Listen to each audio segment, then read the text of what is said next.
அனைவருக்கும் வணக்கம். TNUSRB sub inspector recruitment 2023. So already போட்டிருந்த ரிசல்ட் வந்து ஹைகோர்ட்டில் ஸ்டே வாங்கியிருந்தாங்க.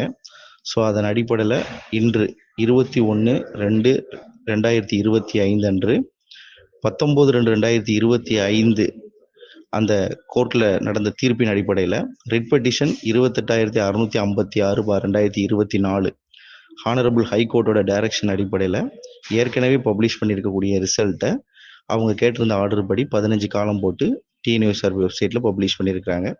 ஸோ அதில் பார்த்தீங்க அப்படின்னா நம்பர், அப்புறம் rotation, turn, enrolment number, name, community அப்படின்னு என்ன கோட்டா வரைக்கும் டீட்டெயில் பப்ளிகேஷன் கொடுத்துருக்காங்க.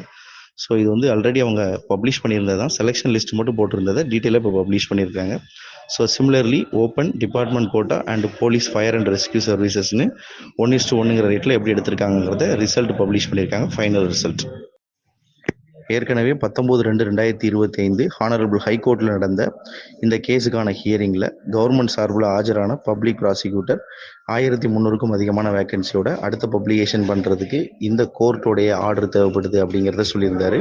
ஸோ இவங்க பப்ளிஷ் பண்ணியிருக்கக்கூடிய இந்த ரிசல்ட்டை பேஸ் பண்ணி சீக்கிரமாக ஆர்டர் பப்ளிஷ் பண்ணிட்டாங்கன்னா அடுத்தபடியாக 1300க்கும் அதிகமான வேக்கன்சியோட சப் இன்ஸ்பெக்டர் கால் ஃபார் இந்த மாதத்தோட எண்டில் அல்லது அடுத்த மாதத்தில் கால் ஃபார் பண்ணுறதுக்கு நிறைய வாய்ப்புகள் இருக்குது.